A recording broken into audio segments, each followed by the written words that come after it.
like that. Good morning, everybody. Another episode of the Metro Jiu Jitsu podcast. We got a special guest today, Paul Halme. OG, we call him OG. OG, the gray. He really actually is. So Paul, obviously we know each other. We've known each other for years. How tell us a little bit about yourself, for those who don't know, for those who are, let's say, they're brand new, maybe just got into jiu-jitsu, they're not familiar with you or what you do. How long have you been training? How long have you owned your school? Who did you get your black belt under? Things of that nature. Yeah, it's a crazy story for me. Mine is like just an adventure story. It's like one thing led to another. I actually was going to college in South Dakota, of all places, because that's where you want to go. And then I played golf there, which is really where you want to go play golf because it snows all the time. But it's the only place I could get into that would let me play. And I walked on and I was playing golf. And I had this, when you're in college sports, you have to go to NCAA study hall, which I thought was dumb at the time. But then I realized it's because a lot of the kids flunk out their freshman year. So I'm in study hall with this dude. And I'd see him in the dorms and he didn't really talk to people that much. And he just had this look about it. I'm like, man, something's wrong with this guy. Then I don't know. He just looks mean. And then we started talking. He was a really nice guy. He was like, hey, you should start lifting weights with me, blah, blah, blah. And he's like, you ever seen the UFC? And I'm like, what is that? No, I'm there. He's like, oh man, you got to come over and watch the UFC. And so fast forward, it was Travis Luter, who basically went on to fight in the UFC, win the Ultimate Fighter for all this stuff. It's just a random, met in college, and he's like, I was graduating at the time and he was a year behind me. And he's like, hey, I'm going to do jiu-jitsu and then I'm going to get in the UFC, but I only have three choices. I got New York, LA, or Dallas. And I can't afford New York or LA, so I'm moving to Dallas. And I'm like, that's cool. That's logical. And he's like, you should move too. And I'm like, man, no, I'm going to stay here. It's like, it's comfortable. I can get a good job and do everything. And then I started looking around at the people that I looked up to that were like 2 or 3 years older than me. And they were all doing the same stuff that I was doing in high school. And I'm like, man, this is not my future. This is not who I want to be. So I took a gamble, came down to Texas with him, started training jiu-jitsu. This is back in 1997. So wow. that should date me right there. Moved to Texas. There were literally Carlos Machado was here. That's who Travis came to train with. And it was like people drove literally hundreds of miles to train. I mean, there was no other option. It was like either that or you moved to California and train with the Gracies. So I started in 97. I was absolutely horrible at the time. It was a different era. There were no beginner classes. There were no curriculums. There were no accountability, things like that. You just came to class, got beat up. And if you came back, it was like, cool, you're one of us. And then, you get beat up more and then just moved along the progression and finally started getting a little bit better. And then just kept training, just kept grinding through it. And then in 2005, I got my black belt from Travis, which was super cool. So it's been a long, interesting journey. Isn't it amazing how the training, the schools, the culture, everything's completely changed. I remember I've only been in jiu-jitsu for 15 years and it was if you took some privates, they wouldn't let you record them. And it was they really tried to hide everything. And sometimes instructors were even cautious about how much they would teach you. Yeah, it's changed so much. Oh, it's changed so much. They slowed the process down a lot. It was really, it's interesting. It was. They drove hundreds of miles to train. It was like a flip. It was far more like Fight Club then. I know how I got. There wasn't Google ads for jiu-jitsu. There wasn't Facebook ads for jiu-jitsu. You literally had to work really, really hard to find a gym number one, get the coach to get back with you, number two, and arrange a time to come in and take your first, the work was on the student. So of course you stayed because just to even start the class, you did 85 or 90% of the legwork. And then they charged, they would set up the billing, but even how that's not unlike I found out the only reason I got into jiu-jitsu was my brother Paul lived next door to the Habero brothers in Toledo in the apartments, and he's a Brazilian guy. You'd really like it. You should do it. And that's how that's literally how I found jiu-jitsu. So it's so crazy, all the stories like that. It's wild. And I think Bo was saying, the culture has changed so much. It's back then it was almost like you were they wanted you to quit. It was really weird. Yeah, I was like, yeah. I wanted to see if you could stick it out. Yeah, I agree. It was very much. Yeah, I mean, you hit the nail on the head. We're gonna beat you up, and Yeah. if you come back, then you're worthy of staying with us. You're worthy. Exactly. Yeah, That was that's literally like that was it. It was like not in a lot of ways like a gang. It was like a gang mentality. Oh honestly. yeah. So, Paul, I got a question for you. Since you've been like you're an OG, since you've been around since way back then, if you had to pick like one thing that you think that maybe we've lost in the last 20, 30 years in jiu-jitsu that you would like to see, or, because like Taekwondo, when it first came to this country, it was pretty brutal. Oh yeah. And then we prostituted the art to getting your black belt in like a year or two, and some schools, or many of them, but Oh yeah. it's not authentic. It's not like it's not physical like it used to be. It's watered down. In the last 20, 30 years, what's changed? What would you like to see that not lose or get back since you first started? Man, and one thing I'll probably catch some flack for this one, but actually give the IBJJF a little bit of credit, which is, opposite. I usually complain about them a lot, but when they put in the belt standards, you can't fix everything, but I mean, that was a huge stop point because people were getting black belts at one point. I guess you remember those guys getting, and granted they were superhuman athletes, but they're getting black belts in 3 or 4 years. And it's like, man, jiu-jitsu takes longer than that. It's like, you're an incredible athlete. Yes. But do you know everything? And do you understand the culture? Do you understand all? So when IBJJF made it where it's like, hey, you have to be blue belt for this long, purple belt for this long, brown belt for this long, then you're eligible for your black belt. I thought that was a good thing. Cause I was kind of like you, Mo, I was scared. Like, man, are they going to turn this into Taekwondo where it's like, you can get a black belt in 2 or 3 years. It's like, it can't happen, because what's going to happen is, it corrupts it, because there are the super athlete. You get the guys like, that come through that were like a BJ Penn of, I forget how fast he got it, but it was something. Guys like that are an anomaly. But what happens is that opens Pandora's box.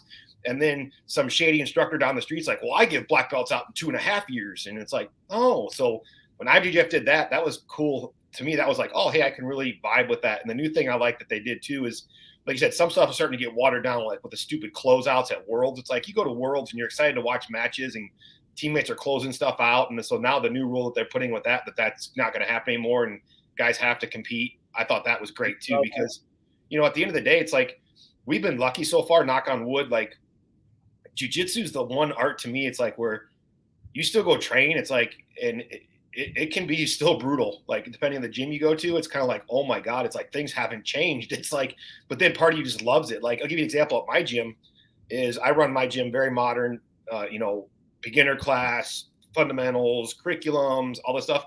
But man, on Saturday, we have a comp class that we train at. And basically everybody knows if you go to that class, it's like, we're going to fight.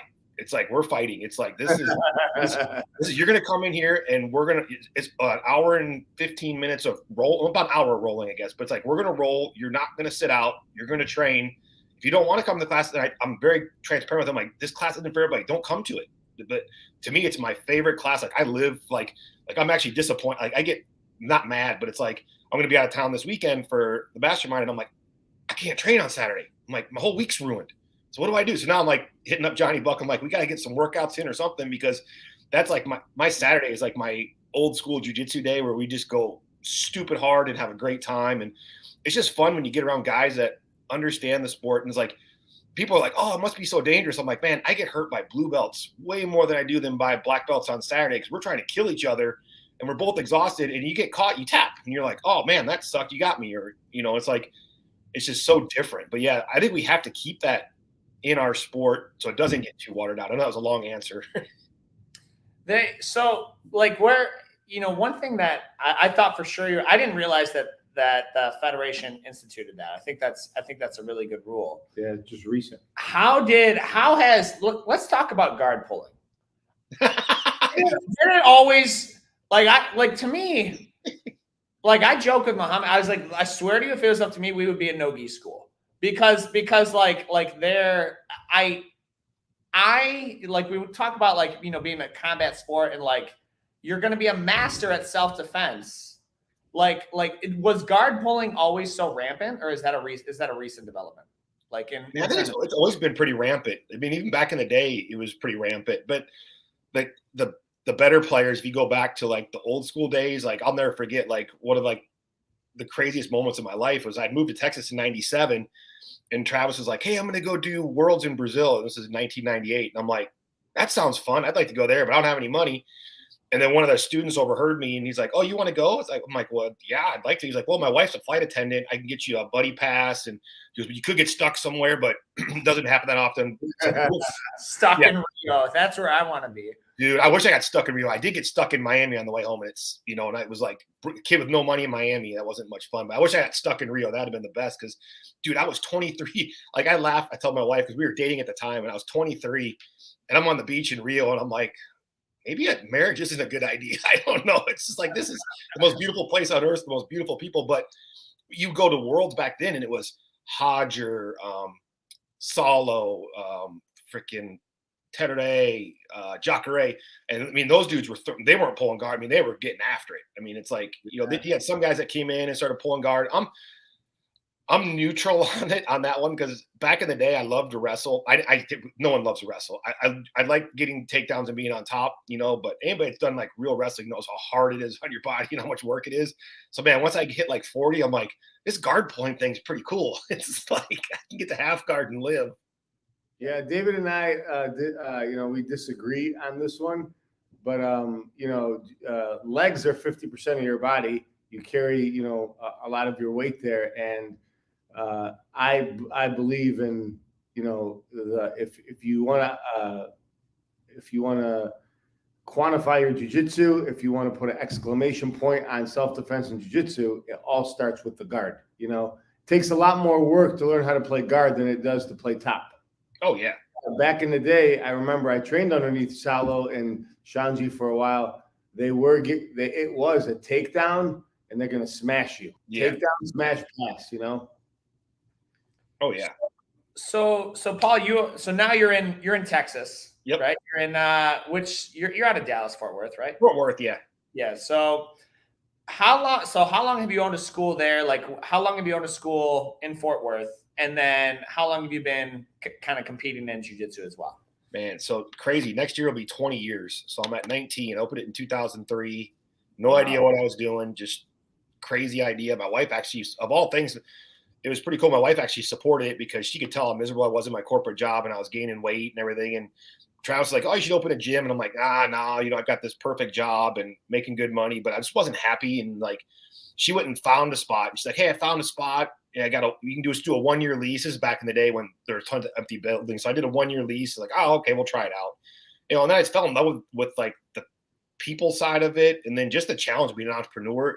It was so much just like jiu-jitsu too. So that was 2003. And I was competing the whole time, in the late 90s, early 2000s. I was horrible. I don't think I won anything. I just lost a lot. It was depressing because back then it was like guys were just mean and tough. And I was just super nice and kind of chill and didn't really compete well. And I didn't really get my stride really until I got older. When I would say I was like in my mid 30s, it was kind of like, okay, because I think back then competing, I was always so worried about losing that I would lose. And then it was like, you never really got to experience it. It was like, okay, I got to do something different. So then you start working on your mindset and things like that of like, just have to make competition something fun. That's a challenge. And you go out there and if you're going to lose, you're going to lose, but at least lose trying something. Don't lose just because you were hanging on for dear life. And, you see a lot. You go to tournaments where guys are just literally 0-0 stall fests and everybody's hanging on, just trying not to lose, So I was like, man, I have to open up and do stuff. And that helped me a lot to get better at competing. So you didn't start competing until 2009, you said? Oh no, I was competing the whole time. Oh, okay. So yes, I was a perfectly horrible white. I mean, I lost at white belt, blue belt. I think I won a match at purple belt. And then brown belt was a real dark time for me. That was when I was like, it's so weird because it's like I say a dark time, but it was like on paper my life was perfect. I was, I had a brown belt in jiu-jitsu. I was a stockbroker. I was making good money, good benefits, 2 kids, house. Didn't have the white picket fence, but I had a dog. Like had everything, but dude, I was just getting fatter and fatter, and I was down to training like once a week at most. I'd go to Travis's maybe like once a week, then I'd skip a week, and it was like, it was just a really weird time for me. And then that's when I got out of my funk, and that's when I actually opened my gym was when I was a brown belt. So I want to let's talk about that real quick. So there, like that, a lot of people are going to have a hard time understanding that. You know what that means to I like how you put it on paper. You're like, what is there to be upset about? Yeah, What is there to be upset about? And this goes back to and you chime in too as well, Coach. Like people in general, specifically men, are designed for struggle. Like I think that's why jujitsu, like if you get too comfortable, like that's the new smoking. You know what I mean? Like if your job, like we had Devin on the podcast, and he was like, "Yeah, dude, my job just got too easy. I was good at it, and like I made plenty of money. Like, and it was like I just went to, I knew what to do and what the challenges were, and like that's why like you'll take on these things. Like we take on these things because there is no jujitsu is just as difficult today as it was when I started. Like maybe it's slightly less just because of where we're at in our school. I don't have as nearly as many upper ranks to roll with yet. Like I'm excited to get there. Yeah, it's coming. It's competing. I mean, competing is just as stressful. Like it's just as difficult. So I think that like when you tell that to somebody, like, hey, you need this for sure. Like a lot of people won't understand that. You know, they don't understand that. What are your thoughts on that? Which part? Well, you're just in general, like the need for struggle, like the need for struggle will actually like not only of course help your mental health. That's the main reason guys that enroll here is either weight loss or mental health. Like not too many of them are concerned about getting beat up. The mental health aspect or the I guess their need for struggle, like their need to do something challenging and difficult and pursue that. Yeah, I mean, I agree. You know, like you go back hundreds of years, a man wakes up and his job is to go hunt. Yeah. Go hunt. Like a man wasn't able to wake up and go to the corner store and buy a package of meat. And even today, you can get on Instacart and have your shit delivered to your house. Yeah, we're getting softer.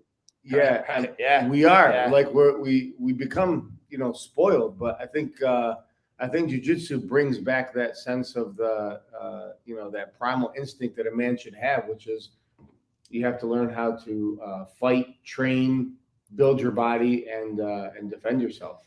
You know what one of my personal favorite aspects of jiu-jitsu is, and Paul, I know you've seen this, is you can take the millionaire white collar lawyer and the broke college student, and it doesn't like no, I don't care what your net worth is. Like we're gonna fight, right? Like we're gonna do a match here, and if you don't stop me, like I'm gonna choke your $1 million neck. Like that is the culture. You can't find the culture. Like I said, you guys probably heard this too. Everybody said, but if the world was like a jiu-jitsu gym, we wouldn't have these freaking problems that we have. It's like, it's like I hate to say it, but politicians, they're like they should have to take jiu-jitsu. I mean, it's like because it's like, you've never seen more beta people like posturing and causing wars over like shit that they could just solve. It's like, why don't you guys just solve this? Like, well, we can't because we got to do blah blah blah blah blah and diplomacy and send billions of dollars, this and that, and you go on forever about it. But then you go, like I said, you want to do jiu-jitsu room. It's like, man, I always laugh. Like I'll have a surgeon in there, a DEA agent, a freaking pothead college kid. I'm like, man, don't roll with the DEA guy. It's like, stay on their side of the mat, you idiot. But they don't care though. They're just there to train and have fun. And I think Mo hit it when he says about, and one thing that's crazy to think about is the mental health aspect of it. People don't want to talk about it because we're guys and we're supposed to be tough and all this stuff. But dude, one of the leading causes of suicide, one of the leading causes of death of guys my age is suicide. Yeah. I mean, you hear it all the time. It's like, oh, so-and-so. I'm like, what? I'm like, because like jiu-jitsu, like, I'm not going to lie. There's days where, I always joke around, like social media makes everything look perfect. Like, oh, everything's perfect, blah, blah, blah. But we all have our demons. We all have the things in our head. We all have our battles. It's like, we're all trying to be better. And it's stressful. Like you said, it's that challenge of like, especially the guys that want to be successful, we're pushing ourselves sometimes too hard. And you're like, mentally, you're like, man, I need to go train. I need to choke somebody or get choked out or arm barks. It's like, and then you feel better. You're like, oh, okay, I got that out. It's like, cause man, you see these guys and you've seen it. Like we're older now. So like you can literally go to a club this weekend, look around and you'll see the hot-headed guy that's over there, that's basically there, thinks he wants to get into a fight. He's just being an idiot. And then it's like, and if the fight does happen, he can't fight. And you're like, dude, you need help. It's like, you're just cry for help. It's like, you're like, I'm this, they're wearing like affliction jeans that are all bedazzled and like freaking American Fighter shirt. And they're like, yeah, oh, you train? No, I don't train. I watch UFC. It's like, oh, Yeah. but it's sad because they need help. It's like a cry for help almost. And it's like, that's why we go back to it. I just love being in jiu-jitsu gyms. It's like, it's just, you can go anywhere, like anywhere in the country, anywhere in the world. And it's like I'll see people I haven't seen in years. And it's like, we haven't skipped a beat. I haven't talked to them in, it's just crazy. It's like, cause I know, like Bruno, Professor Bastos, it's like, I trained with Bruno a lot for a while, and then we were going to Brazil, and I hardly ever see him anymore, but it's like, you see him and it's just like, oh, okay, everything, how's everything? It's like, you just pick up where you left off the last conversation. You're like, this is such a weird sport. It's like, I haven't talked to you in over a year, but I see stuff online. I know you're doing good. I know your kids are doing good. And it's like, it's just, you have this bond where you can just talk to people. It's crazy. Yeah, that's so true. And on one of our other podcasts, we talked about like football, basketball, different sports, and the camaraderie, and kind of did a comparison to jiu-jitsu. Yeah. And I've played a bunch of them over the years, and there is a type of like friendship and brotherhood. But with jiu-jitsu, it's so different, man. It's so different. It's like you do pick up where you left off, and it's like a friendship that even time it can't break. Because it's so tough, it's so difficult, it's so challenging, and it's so rewarding that it never dies. That friendship never dies, and it's a great sport to build long-term friendships and brotherhoods. And and it doesn't change. I mean, I remember going back with David. One of the things that we became so close is like. Even it happens till today. We used to train at 5 o'clock in the morning, and every morning I'd wake up. The first thing out of my mind is, why am I doing this? Yeah. We go to the gym and work out, and the first thing out of my mind, I'm like, why did I say yes to this? What am I thinking? So yeah, that brotherhood is amazing. So I got a question for you for anybody watching that might be in jiu-jitsu or thinking about jiu-jitsu. Can you talk to us about for someone, let's say, who's never done any sports before, talk about competing in jiu-jitsu for the white belt, should they, and also talk about how to get prepared for a tournament if you've competed before or you're going to compete. What are some things to keep in mind from with all the experience that you had and being around people who essentially started jiu-jitsu? Man, that's a really good question, because that's a tough one, because if anybody that's listening to this that has a school has seen it. Like sometimes if the white belts compete too soon, they're like, oh my God, screw this, I'm out. This was, whoa, I wasn't ready for this. Because your first, like I joke around, I tell people, your first tournament match is the equivalent of having a car accident. I mean, it's not pretty. I mean, you watch white belts in their first tournament, you're just like, oh dear God, just don't die. It's like, because they're going so hard, they're so nervous, they probably brought their girlfriend or their wife, and they don't want to look like a fool, so they're going so hard, and you're just like, and they're both doing it, and you're just like, oh my God, it's like, this is terrifying. So what we actually did, me and my coach Travis, is we started, because we take guys to tournaments like, oh, I want to compete, and it's like, man, you are not ready for IBJJF. You are not ready for, a big world league tournament, stuff like that. It's like, so we started a kind of an in-house tournament. We do it at his gym, and it's like my gym, his gym, and then with other gyms that want to come in. But basically we cater it to white belts. It's a smaller tournament. So it's friendlier, but they still go stupid hard and you're trying to calm them down. But it's like, hey, it's a good spot because there's not a gazillion people watching. And that gives people a little bit of a good understanding of like, hey, I think I could do this. But like a lot of times I don't, it's going to sound weird, but I don't want a lot of the guys to be IBJJF to be their first tournament. Cause it's like, it's like, I'm a black belt. I've been doing it for a long time, dude. All the rules and stuff, you start getting stressed out. Cause I'm like, oh man, like this last time I hadn't competed in 4 or 5 years, and I went and competed. And it's like, I like to go, I'm going to go by myself, go to a different town I've never been, and just compete and have fun. Dude, I get there, my gi fails inspection. I'm like, oh my God. Then I got to hurry up. I got to run, change. Next gi barely passes. That's my biggest, like, is my shit going to pass? Is the force going to pass my uniform? Yeah. Like, that's the biggest thing. Yeah, it's funny because I was like, man, I've been doing this a long time. And then I walked up and I had a new gi, and I'm like, I'll be good to go. And she's like, she's like, oh, that's not navy blue. That's dark blue. I'm like, it's blue. She's like, nope, gotta be navy. I'm like, cool. That was $150 $50 I just set on fire. So it's like throw it back in my bag, get my other gi, barely passed inspection on that one because the sleeves were too. I'm like, oh my God. Then you're trying to make weight and you got to jump in weight and then you got to go weight. So it's like, that's like super intimidating for a white belt. I can't imagine what goes through their head because, I know what's going to happen before it happens. And I'm still get like a little bit of anxiety. Like, oh my God, is this thing am I going to did I come here and not get to compete?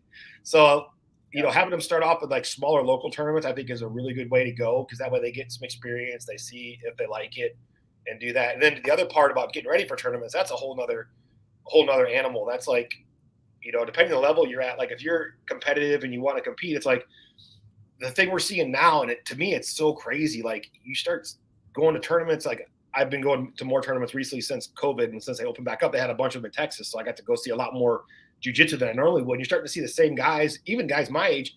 These dudes are competing like every week or every other week. And I'm like, how are they doing this? And then it's like, but then they're getting so proficient at competing that it's almost a huge edge for them because the random guy who's like, oh, I do like 2 tournaments a year. These guys are doing like 18 tournaments a year. And that's just so much experience. So it's like, especially at black belt, if you want to be competitive, you really got to focus on it. You got to train for it. You got to do all the right things, but then you got to get your recovery right. It's like, man, this is a lot of work. Yeah. Yeah. And I remember when I first competed, I was about 30 years old, 2 months of training. I had no idea what I was doing. And I went in for my no-gi first, and I was so new, I didn't know. I took my shirt off, and I went in with my gameless shorts and shirtless in my tournament. He went Veltudo, Yeah, full Veltudo in it. Yeah. Old school. I love it. Old school ADCC rules. Yeah, it was like an experience, and I was so fresh and new. But I didn't know all the rules or any of them, and that's one of the things that I like about IBJJF. It's sport. Yep. It's not self-defense, and every sport has its set of rules. And like what I like about IBJJF is if you understand the rules, you immediately have an advantage. And it's the best grappler doesn't win. The toughest grappler doesn't win. The most technical grappler doesn't win. The one who understands the rule set has the biggest edge. And I know it's a lot for some people, and like every tournament has them, but that's actually one of the things that I enjoy about it because they really turned it into a sport and breaking down all of the the rules. Oh yeah. I think it's interesting that the how you competing is a different form than training too. Like I've had guys that like I've matched them on Saturday in a tournament. Then they came to our school, like they would beat me on points or whatever. They came to our school and I dusted them. Yeah. And I'm just like I was like, what's the difference, right? Like, and so like competing is an art form in itself. Like getting comfortable competing. Like you said, getting comfortable competing, getting comfortable to like managing your nerves. They call you, the weigh-ins. They call for me, honestly, like the biggest trigger is like hearing my name over the PA system. I was like, yeah, I think everybody's like that. Like, oh my God, it's real. Oh God. Yeah. I'm like secretly hoping they forgot my name off the list. It's crazy. Yeah. The mental aspect of competing is very, very positive, even though it's stressful at the time, but it teaches you how to deal with stress, because we deal with enough stress in life, but if we can learn to deal with it, it's funny because people be like, they'll ask me sometimes, like, if I'm doing other like podcasts, but like, oh, how does jiu-jitsu translate to life? And I'm like, oh man, you got a couple hours. It's like, because they don't understand it. It's like, man, jiu-jitsu just makes life so much easier. I mean, we have like every day something bad could happen to you or something that could be a challenge, but it's like learning jiu-jitsu, it's like, man, you just deal with it. Like, okay, let's solve the problem. Yeah. Your background is in finances and money, and you were very successful before jiu-jitsu financially, and then you decided that to move into the jiu-jitsu industry because you enjoy it. And I believe, and I tell anybody asking about jiu-jitsu, is it's almost a sport and an art for nerds because you have to use your head. Oh yeah. And I know we're going to talk about money, but how does, can you tell us from your experience how going from a numbers profession to jiu-jitsu, a fighting profession, how has that kept your edge in the financial industry, and how have you continued your success, and what did jiu-jitsu do to like contribute to you being successful on a desk to in a gym? Like, how do they tie in together? It's funny, they overlap really well, because like the finance side, that was always kind of a little bit stressful things. You're trying to figure stuff out and do stuff, and especially when then you're like, oh, I'm going to be a day trader because I'm smarter than the market. Then you realize the market will just eat your lunch, kind of like a big old black belt when you're a blue belt. It's like, I'm going to die. So you start learning things, and then jiu-jitsu helps, where it's like, you start to like think about things longer term. Like when I was younger, it's like, oh, I'm going to do this, this, and this, and try to be a trader. And it's just so hard. We're like jiu-jitsu, you're like, okay, pick a goal. So I try to almost like make things like a curriculum. Like, okay, it's like, so this is like, to get to this belt, I need to do this, this, and this. And then you go through stages. And then risk mitigation is huge, because jiu-jitsu teaches you about risk. Like if you do something stupid, it's like you're going to pay for it in jiu-jitsu. Like, if you got a good position and go for some stupid sub, end up falling over the person and they end up in side control and you're tired now, it's like, oh, I'm going to pay for that. That sucked.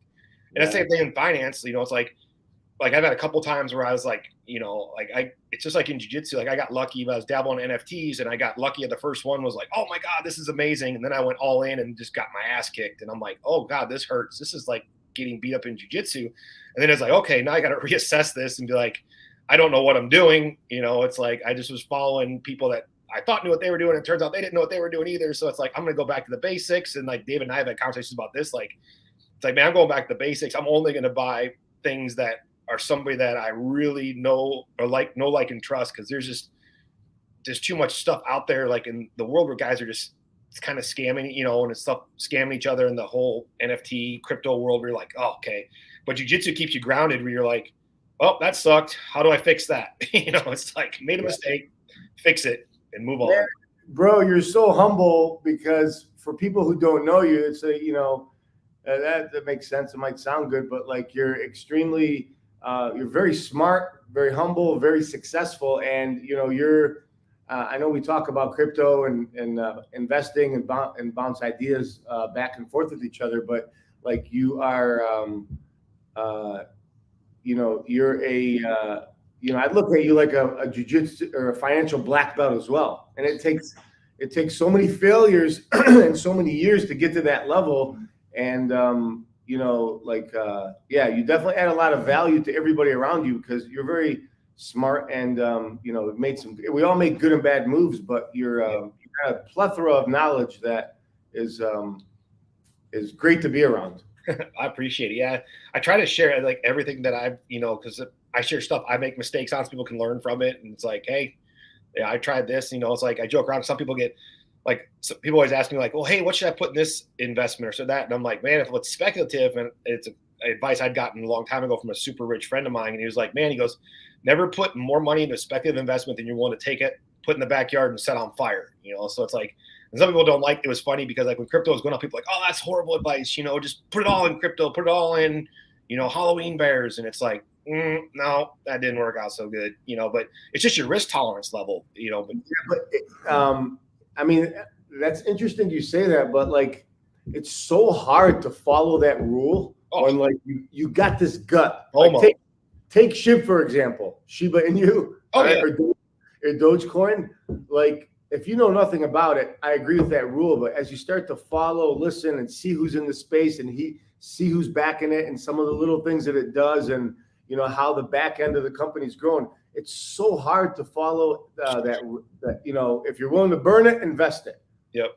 So like what type of advice would you give somebody? Like, I don't know what it is, but in my gut, I know Bitcoin's going to 100,000 or 200,000. I know SHIB is going to hit a penny. Like, what advice would you give somebody who's like, you're right, bro, but I got that gut in my feeling, this is going up? Man, the one thing I give people advice, especially if you're married, man, is you got to talk to your spouse about it, because it can, that's like the biggest, for divorces is finance. It's like you start burning a bunch of money, they get freaked out. But yeah, I think like the future, like things like that, like if you have gut feeling like Bitcoin's going to 100,000, or some people are saying it's going to 1 million, it's like, then you believe in it. I tell people, if you believe in it, then just dollar cost average into it, just keep putting money in there and play the long game.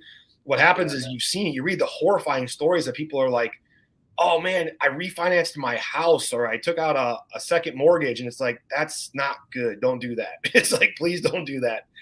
Cause like you're trying to catch these swings, but yeah, is Bitcoin going to be, I hope it goes to 100,000 or 1,000,000. They predict, I forget who it was, said in what, 8 or 9 years, it'll hit 1,000,000 coin just because it's just math. There won't be, all the Bitcoin will be mined. People are losing Bitcoin every day because they forget their seed phrase or they don't give it to their wife and they die. And then she can't get to the Bitcoin. It's like, dude, it's insane because it's just a number. Once all the Bitcoin's mined, it's just going to be a numbers game. So yeah, I'm with you on that one. I'm like, it's not financial advice, but I'm like, is Bitcoin going away? I don't think so now. And if you watch like CNBC and some of the stuff they talk about that, what happens when the SEC allows Fidelity and Schwab and Vanguard to start buying and trading Bitcoin? Oh my God, it's like they're going to buy up so much Bitcoin. It's going to be insane. Yeah, institutional money has slowly shifted and started to go in all the crypto for the last 5 years. They're slowly moving in there, and I think there's a lot of like framework being set for that to happen. Oh yeah, it's crazy. And the thing is, you just can't get FOMO. If there's the fear of missing out, it's like because every time I get FOMO, that's when I know I'm about to make a bad decision and lose some money. So I try to keep my head level, just like in jiu-jitsu. It's like if I'm winning a match or whatever, it's kind of like, okay, we're doing good. It's like you don't want to pile on sometimes, and you get reversed, and the guy ankle locks you with 5 seconds left in class, and then you're like, son of a God, dang it. I've got one guy that I roll with all the time that does that. It's like you make a mistake, and you might be beating him 8-0, and he ankle locks you with like 3 seconds on the clock, and you're like, oh, I got a little cocky, damn it. So for me, it's like if you believe in it, just dollar cost averaging to it, because then it's like you're not putting yourself or your family in a tough situation where you're like, hey, I borrowed this money and I hope Bitcoin goes up. But for me, it's like, man, I literally just like tell you what, I just buy Bitcoin every week. I'm just like, cool. It's like have it buy every week automatically. It's like, I don't worry about it. It goes up, goes down. Then it's like, okay, cool. Not worried about it for 10 years, and just play the long game. So like on that tab, like we kind of segued into the finance, and since we're here, I want to bring it up, right? Like investing in general, I think, like you mentioned, if you're married, that's going to be a little bit different of a conversation versus if you're single. Like I would probably, if I was single, I feel confident saying this, I would buy a house in the hood somewhere. And like just because I'm rarely home, like I would be rarely home, right? So like I'd buy a house in the hood somewhere, like for like $600-700 a month or whatever, whatever. It's Detroit, so it's cheap. So like, and then just I would save so much money, but if I could go back and redo it. But once you've got a family, there's some must-haves, right? Yeah, there's some must-haves because like before you can really do any type of investing. Like I always say, I had this conversation with family over Easter. If you're bad with money, you're bad with money. Yeah. Whether it's $1 or $1 million, you're bad with it. So if you can't save a penny out of $1, well, don't fool yourself into thinking you'll save 10,000 out of $1 million or change the percentages. And so like to bring this back to, there was a lot of words in that past about 5 minutes that the general public won't understand. Yeah, so, they're gonna be like, "What is this?" They're like Googling it, right? Like, what is FOMO? What is FUD? What is deep? I have no idea. What are Halloween bears? That one just cuts deep. That one personally cuts deep. Hurts. That one hurts. Yeah, they. So, what do you do? What would you say to someone? They're like, listen, I want to train jiu-jitsu. I can't afford it because jiu-jitsu it's a premium program. It's a premium program. It's not your YMCA $50 a month program. Mm-hmm. It's not 2008 where it's $100 a month anymore either. No. So like it's a real investment with real ROI. And like if they are the blue collar or the white collar, the 30 or 40-year-old dude, they're like, I know I need to do this, but I got to put the scratch together for it. Like what advice would you give to them? Like maybe they're not in a position like that, or they don't think they are. I always tell everyone, if someone was at my table to enroll and they gave me their budget, I would find the money. They wouldn't like my answers, but I would find the money. No, and it's all about what you want versus what you need. It's like jiu-jitsu is life changing. It's like the benefits, like I said, the ROI is just, you can't even measure it. Like what jiu-jitsu does for people. It's like when I run into people on the street who have quit jiu-jitsu, it's like the craziest thing. You're like, wow, you really let yourself go. You'll see them, you're like, bro. And they're like, oh man, yeah, I've gained like 40 pounds and I got high blood pressure. And I'm like, cool. So you're probably not going to see your grandkids grow up. Awesome. Good choice. You know, because they find reasons to quit all the time if it's hard, whatever. But money should be the least, and I know this is going to sound so bad, but money should be the least problem about doing it. Because I've had a million conversations with dudes, and they're like, they'll come in like, oh yeah, I want to train jiu-jitsu, blah, blah, blah. And you show them the prices, like, oh man, I can't afford that. And I'm like, oh really? What's that? Oh, is that the new iPhone 13? Oh yeah, boy, that's $1,100 phone. $1,100 phone. Well, yeah, but I need a phone, bro.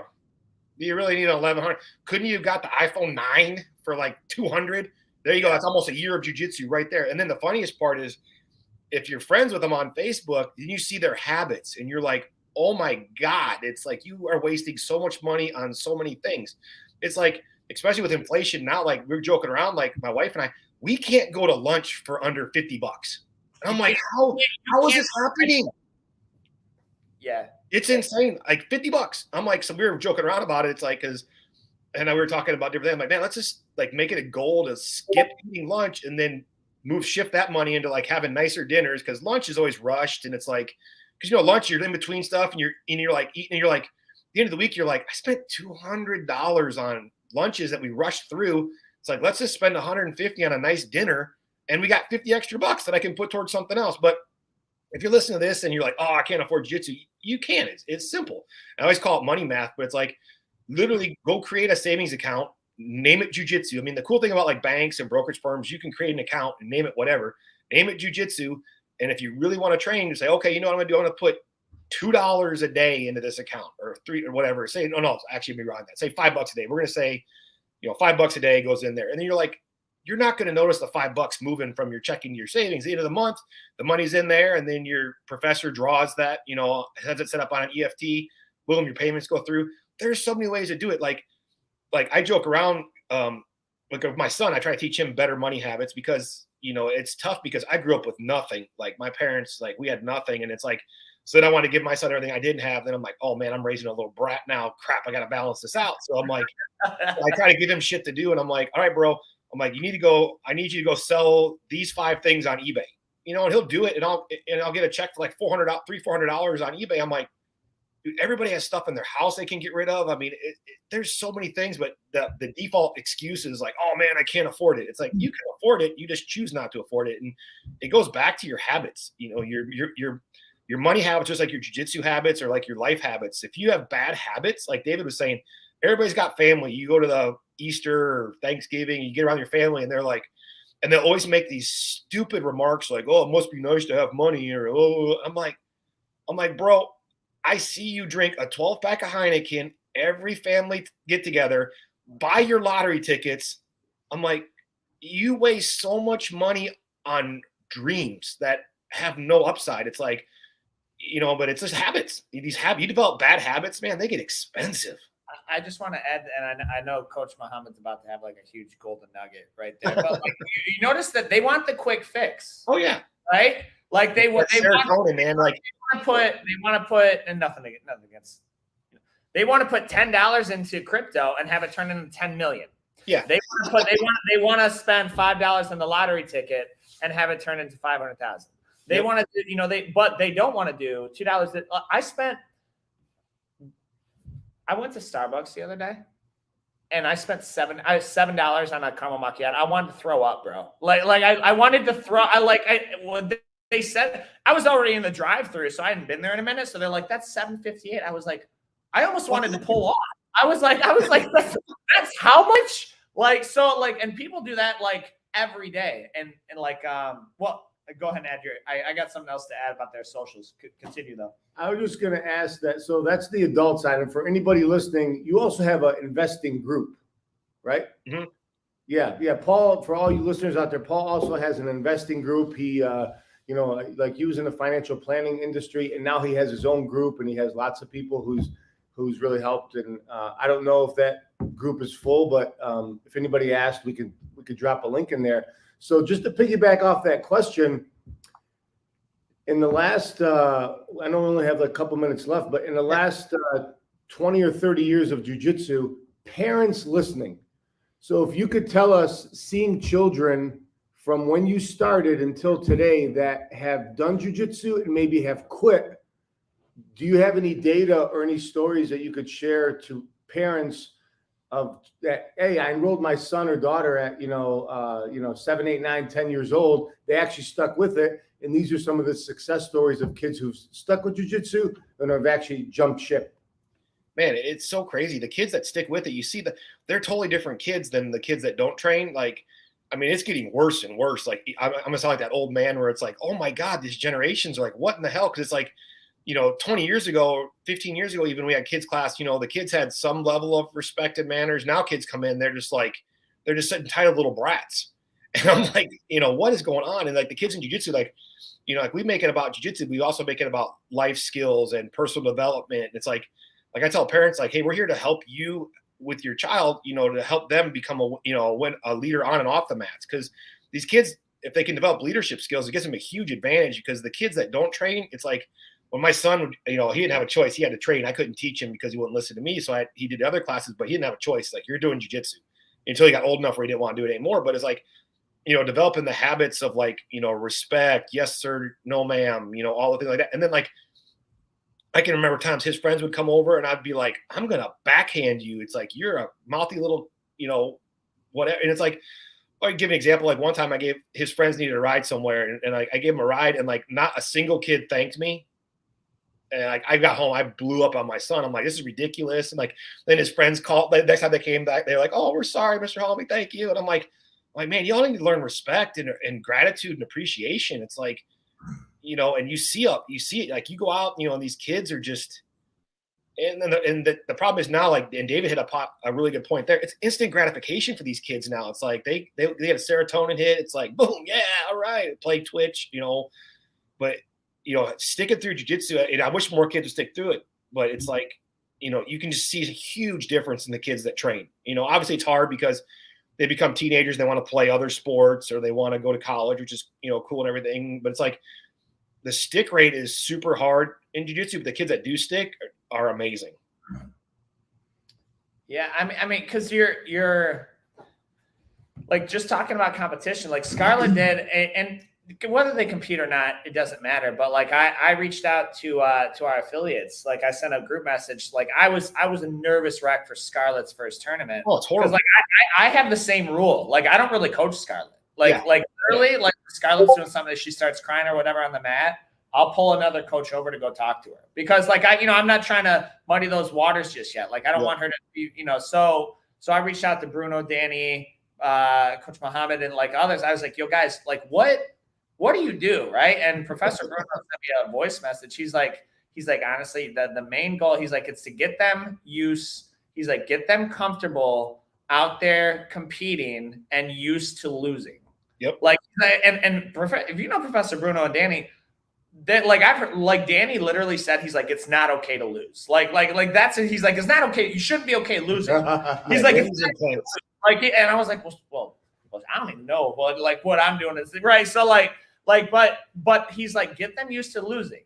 And of course they win. That's great. But like, they're going to lose. They're going to be knocked back in life. They're going to like have friends that they thought were friends that stab them in the back. They're going to try their absolute best on a test and not do well. They're going to try and make the team and get cut. They're going to try for that college application. Like from the day you're born till the day you die, there is struggle, right? And getting them used to that struggle and just realizing this is just like anything else. Oh yeah, teaching them to lose at a young age. Losing sucks, but if they don't learn to deal with it, then man, being an adult is going to be hard on them. Yeah, that's the damn truth. It's like everybody's got friends like that where you're like, you had everything as a child, didn't you? It's like. So I've got one more. Like I do want to put. I read it. You released a book called The Money Game. Money Fight. The Money Fight. That's what it was. Yeah, The Money Fight. A couple years ago, you actually released it. I think in 2020, right? Yeah, during COVID. Yeah, I remember reading it during COVID because I wasn't allowed to go anywhere. Or well, they didn't want a lot of downtime. Yeah, a lot of that. So like, but that covers some principles. A lot of people don't. You're in Texas now. You're smart. You moved from Detroit, so you don't. But you are originally from here, and so. Wait, you're originally from Detroit? I was born in Livonia. Holy cow! Yeah, I grew up in Westland until I was 12. Wow, I didn't know that. Yeah. I knew there was a good piece inside there somewhere. I didn't know it started all here in Michigan. Right. It all started right there. Yeah, I used to go to Tiger games, the old ballpark. Oh my God, those were great memories. Oh, that's hilarious. Yeah. Season warm weather now though. So like, but Yeah. we got 2 inches of snow right now, Paul. Dude. Like, and I talked to Muhammad. I was like, I feel I should just tell you. I don't know if I'm gonna be doing this like I'm not gonna be putting up with snow in April in 5 years. So I don't know what that looks like for us. Yeah, so I'm like, bro, I'll get you a Florida house that you can leave 3-4 months out of the year. Just relax. Exactly. The snow's gonna melt. Oh my That's God! the way to do it. It's I'm being a little dramatic about it, but we Oh, no, appreciate. I'm with you. I hate snow. I hate it. We appreciate your time, Paul. Do you have any final questions, comments, or anything? Like we'll put links obviously to your book and your socials or anything. So No, Paul, I know you're extremely busy, bro. Like you got a lot of stuff going on. You have multiple businesses and a lot of people that depend on you. Thank you so much for coming out. We really appreciate it, man. Yeah, I had a blast. This is a lot of fun. Hope people got some value out of it and just train jiu-jitsu. Just have fun. It seems like every time we're together, regardless of where we start, we end up talking crypto or Bitcoin or finances. It's so cool, man. It's so funny. I was proud of myself. I held back. Like I literally, I'm like, crypto and NFTs are like number 2. The first one is like, hey Dave, don't talk to jiu-jitsu about everyone you meet. The second one is like, I can't talk NFTs. Like I'm not like I'm just gonna hold my tongue because I'm right there too. You're a weirdo. You're a weirdo. Like and like you right click and save things. Yeah, that's what I do. It's coming though. But yeah, it's exciting. It's funny to see. It's like we're gonna look at this like I know David and is a big Gary Vee fan like me. It's like you fall like literally if anybody's kind of watching this and you don't know what we're talking about, is like if you're my age, you experienced Web 1.0. Which was, AOL online and getting on the internet for the first time and being like, oh my God, this is so cool. And then, Web 2.0 was all the social media stuff and Amazon. And like, I'd never put my credit card on the internet. Oh my God. It's like not everybody, now they have how many millions of people have, Amazon Prime. And now we're in Web 3.0, which nobody even knows where it's going to end up. But it's like the opportunities we're going to see in the next couple of years are going to be insane. It's going to be like the next Amazon, the next, God knows what is going to come out of this. It's going to be crazy. So it's exciting. I think that's why I always get back to this conversation. It's just like, it's just the opportunities are endless. It's so cool. I think because you've seen all 3, right? Like yeah. I was 17 or 16 when Facebook really came out. So I wasn't paying attention. Yeah. Right. But like when you see what it became today for those who like, and you're like, oh dude. And then you always say like, oh, I wish I would have done X. Yep. But then when the new thing comes around that was X in 2008, you're like, oh, that's a scam. Yeah, that's a scam. Right? And then in 10 years, you're going to be like, oh.